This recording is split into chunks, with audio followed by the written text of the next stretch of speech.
Yo les amis, le Viking fragile, j'espère que vous allez bien.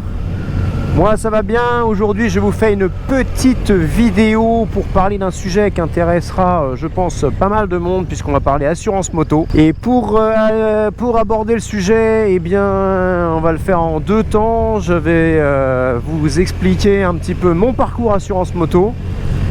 Et en même temps, je vais enchaîner avec un petit partenariat que j'ai avec un courtier en assurance. Je vais vous expliquer tout ça parce que je pense que ça pourra en intéresser plus d'un. Voilà.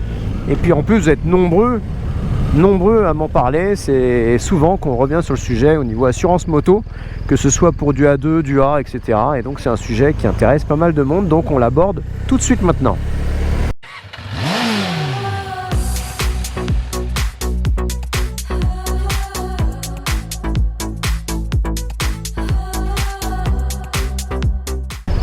Alors, pour commencer en introduction, il faut savoir qu'en termes d'assurance, c'est du cas par cas. Ce que je vais dire, c'est pas, il n'y a pas une règle immuable pour tous.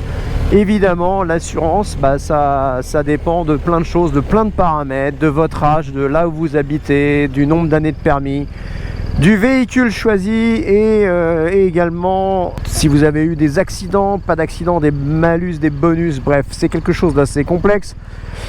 Et j'ai remarqué une chose, moi en tout cas de mon expérience, c'est que c'est un sujet en fait qu'on balaye un peu vite, l'assurance. Je vous explique.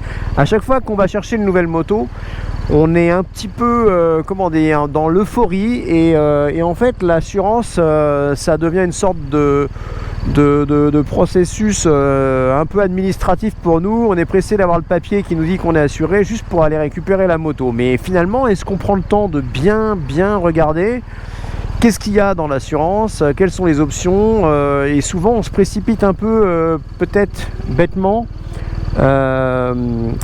pour aller chercher le prix et on regarde pas ce qu'il y a dedans. Or, je pense qu'en termes d'assurance, c'est un sujet un peu trop... c'est un sujet qu'on peut pas aborder que sous l'aspect pécunier. Et donc, je pense très honnêtement que c'est intéressant de s'arrêter un peu sur le sujet. Donc, pour faire rapide, parce que j'avais déjà fait une vidéo sur le sujet, que j'avais fait lorsque j'avais la Street. Et donc là, c'est la deuxième vidéo que je fais sur le sujet de l'assurance parce que des choses ont évolué. À l'époque de ma première vidéo, j'avais la Street et donc j'étais jeune permis et c'était mon premier permis de conduire. J'avais même pas le permis voiture. Donc je me retrouve avec une Street, permis A2, jeune permis. Et là, c'est compliqué de trouver une assurance sans se faire massacrer. Il y en a qui veulent même pas vous assurer lorsque vous avez une Street. Et puis il y en a d'autres qui vous mettent des cartouches terribles.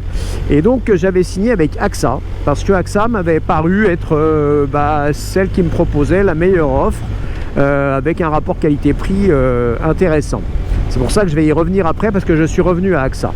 Ensuite, lorsque j'ai passé la passerelle et que j'ai eu ma première moto en permis A, j'ai pris tout de suite une moto très puissante avec la S1000 XR. Et là, je suis passé pendant un an à la Massif où j'avais une très bonne assurance aussi. Hein. Voilà, au niveau assurance, il y a des choses bien un peu partout. Hein. Donc j'avais une très bonne assurance sur la Massif. Et puis c'était un peu l'assurance familiale, donc je les connaissais et du coup je payais moins que pour la Street. La Street, il faut savoir que je payais 130 € par mois. Et là je passe à 110 pour une moto qui fait 165 chevaux en jeune permis. Donc je m'en sors pas trop mal, même si les montants sont quand même assez colossaux, hein. On est d'accord. Ensuite, deuxième année de permis A, là je passe avec Stade Ménard. Donc Stade Ménard avec qui j'ai eu un petit partenariat qui malheureusement nous a quittés tragiquement et très jeune. Et donc qui était un courtier assurance assez connu dans le milieu de l'assurance moto et qui m'avait proposé une bonne assurance avec un bon rapport qualité-prix. Et je me suis retrouvé avec une deuxième année où j'étais à 90 € par mois, on va dire, en gros, hein, je crois, je le fais de mémoire, mais 90 balles par mois. Et j'étais pareil en tout risque avec des bonnes options. J'ai envie de changer de moto, je revends la XR et je prends la R1250 RS. Et là, je reste donc chez Stade Ménard et Stade Ménard me dit attention, là on est sur une moto coupleuse, avec un moteur qui est dans la catégorie des 1250, avec des motos comme la GS sont très volées et tout, donc en termes d'assurance tu vas te faire massacrer, surtout que tu n'as pas encore 2 ans de permis A, et donc de ce fait tu vas prendre cher. Et effectivement je me suis renseigné, il y a des assurances qui voulaient même pas m'assurer, même pas, et Stan a réussi à m'assurer, mais j'ai payé quand même 180 €, c'est-à-dire que j'étais revenu à plus cher que ma première moto pour assurer cette moto. Mais ça n'a duré que quelques mois, heureusement, parce que franchement 180 balles, je vous avoue que j'avais pas tellement anticipé le sujet, c'était mon erreur, et je voulais absolument cette moto, et en fait je me suis fait défoncer. Donc ça c'était au mois d'août l'année dernière, et donc à ce moment là Stan Ménard malheureusement décède.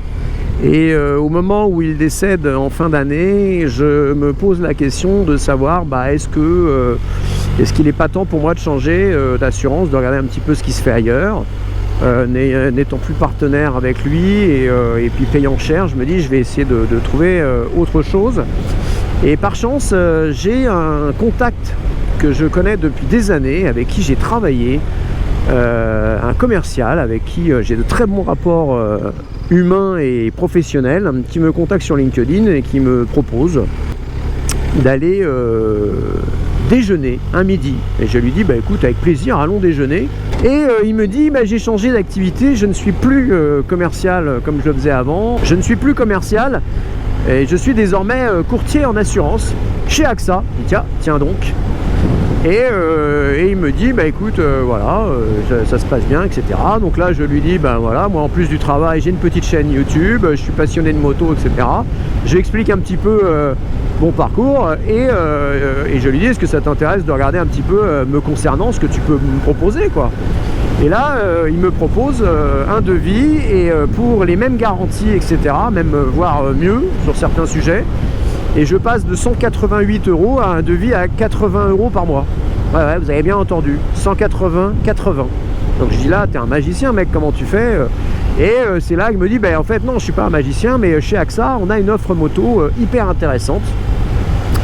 Et c'est là que ça m'amène à la deuxième partie de ma vidéo, c'est que AXA propose aujourd'hui, ils ont fait une offre pour les motards qui est hyper intéressante et qui se décompose un peu comme on choisirait une mutuelle en fait.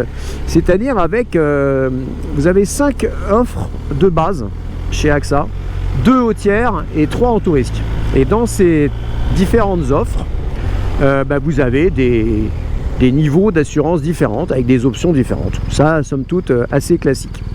Et à cela, vous avez en plus tout un tas d'options que vous pouvez ajouter comme des packs, un petit peu comme les packs sur les motos comme BM.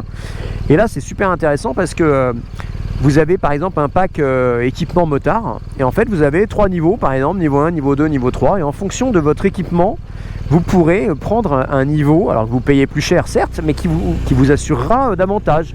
Donc par exemple, je le fais de mémoire, mais je pense qu'un niveau 1, vous avez un gilet airbag sur vous, le gilet airbag il est pris à hauteur de 300 €. Bon, ça c'est le niveau 1. Si vous voulez un pack niveau 2, vous avez une garantie à 700 €. Donc par exemple, pour moi, c'est plus intéressant d'avoir par exemple le niveau 2, puisque mon airbag il coûte 600 €. Donc vous voyez, en fait, vous faites un petit peu à la carte comme ça, avec plein d'options, un peu comme je vous dis, comme une mutuelle santé, en fonction de ce que vous avez besoin.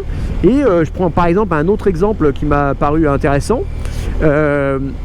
Vous êtes utilitaire d'une moto qui n'a pas de top case, donc vous en foutez d'une option top case. Par contre, si vous avez un top case, il y a une option qui existe et qui va venir garantir le contenu du top case, c'est-à-dire votre équipement moto que vous allez ranger dans le top case. Ça peut arriver à plein de mecs qui ont un top case de se dire tiens, j'ai un rendez-vous professionnel, je trace à mon rendez-vous et je laisse mon casque, mes gants dans le top case. On vous fracture le top case, vous êtes baisé, on vous a piqué votre matos et vous êtes niqué, voilà. Là, vous avez une option qui vous permet de protéger le contenu du top case. Donc votre casque et vos gants seront compris dans l'assurance. Mais il y a plein de gens que ça n'intéresse pas. Mais celui qui est intéressé, il a l'option. Ce qui fait qu'en fait, vous allez pouvoir comme ça, petit à petit, affiner votre assurance en fonction de vos besoins et pas un truc hyper général qui va vous servir à rien et qui va pas concerner beaucoup de personnes. Donc là, et vous allez payer pour des options dont vous vous en foutez, quoi. Donc en fait, comme ça, il y a tout un tas d'options à la carte qui sont hyper intéressants. Vous avez, qu'est-ce que vous avez d'autre? Vous avez aussi la fidélité qui fait que vos franchises, en fonction du nombre d'années d'assurance, vont également baisser. Donc vous avez en plus du bonus, hein, donc vous avez le bonus, mais en plus vous avez une franchise qui va baisser selon les années de contrat que vous aurez avec AXA. Donc il y a plein de petites choses comme ça hyper intéressantes. Donc moi je vous propose, si ça vous intéresse les gars, hein, parce que c'est vrai que c'est un sujet, on le passe toujours un petit peu au-dessus de la jambe, et je parle notamment aussi ceux qui prennent les motos en LOA, on se pose pas forcément la question, mais demain tu craches avant les 3 ans, qu'est-ce qui se passe pour les loyers terminés, à terminer d'ici là, etc. Enfin bref, et ça, tout ça c'est dans l'offre. Donc tout est en détail, je vous mets le lien d'un PDF qui est très bien foutu, où vous verrez comment est construite toute l'offre AXA. Et là vous avez le lien et vous pourrez regarder, c'est super intéressant. Et donc moi je vous donne les coordonnées de mon pote, il s'appelle Eric Calmès. Il est localisé à Chambéry, donc lui il est courtier près des montagnes et c'est un mec hyper sympa avec qui j'ai toujours eu de super bons rapports humains, donc il n'y a pas de problème. Vous appelez ou vous contactez par email en précisant bien que c'est par le Viking Fragile. Il va regarder au mieux votre profil, vous regardez toutes les options et il vous fera une offre. Et là, voilà, vous verrez si c'est mieux que ce que vous avez aujourd'hui. Mais en tout cas, moi, pour ma part, à titre personnel, ça a été mieux et du coup, je me dis, je vais en faire profiter ma petite communauté et je sais que c'est un sujet qui en intéresse plus d'un. Donc là, vous trouverez dans les petites informations de la vidéo tout ce que vous avez besoin, son numéro de téléphone, le mail, et vous pouvez le contacter de ma part. Et puis voilà, et puis si ça le fait pour vous comme ça l'a fait pour moi, vous serez super content. En tout cas, moi à titre personnel, je suis ravi de leur offre et je suis retourné à l'assurance de départ. Voilà, AXA, ils font des super trucs. Donc voilà, c'était pour ça que je voulais faire cette petite vidéo aujourd'hui, parce que je pense que c'était important de faire une petite mise à jour suite à ma précédente vidéo qui traitait de l'assurance. Donc voilà, donc n'hésitez pas, faites-moi un retour si jamais vous contactez, si ça a été mieux pour vous, si vous y trouvez vos petits ou pas, ou si c'est trop cher, ou enfin bref, c'est intéressant d'avoir vos commentaires. Évidemment, il ne fera pas de miracle. Si vous avez 20 ans et qu'on est vendredi soir et que vous venez d'aller chercher votre Ducati V4S pour aller vous éclater le week-end, c'est pas dit qu'on vous assure. Et ça sera partout pareil. Donc c'est pas un magicien, mais en tout cas, il a une bonne vision des choses. Et en tout cas, pour moi, ça a été quand même hyper intéressant. Je gagne quand même 1200 € rien que ça par an sur l'assurance. Donc je vous laisse faire le calcul, c'est pas rien. Je voulais le partager avec vous, voilà. Et pour finir, pour récompenser ceux qui ont été au bout de la vidéo, eh bien on termine en musique avec un autre petit morceau que mon frère a composé, sur lequel j'ai écrit les paroles et je chante. Et si ça vous plaît, vous pouvez aussi vous abonner à ma deuxième chaîne qui s'appelle Children of Babylon. Il y a les liens aussi, voilà. Donc ça c'est la petite auto-promotion, mais voilà, je vous laisse en musique. Et n'hésitez pas à revenir vers moi en commentaire et à me dire si ça vous intéresse et si vous avez trouvé votre compte. Voilà, à ciao, bye bye les gars.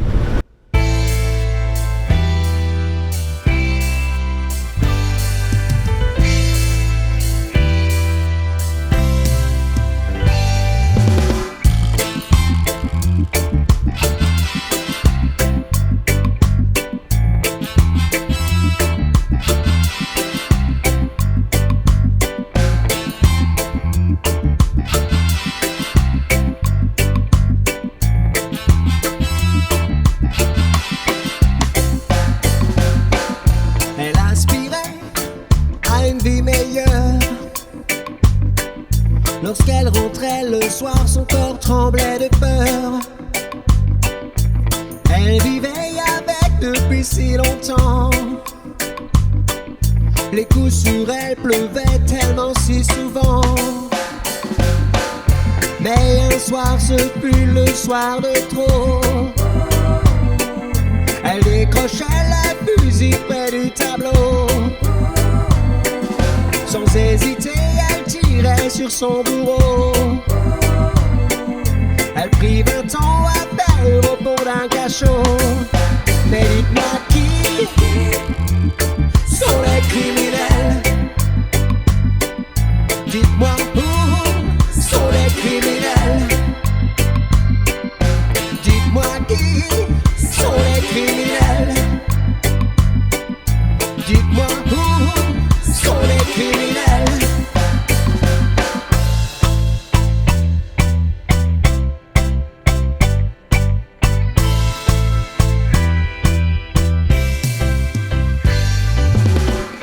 Ils partent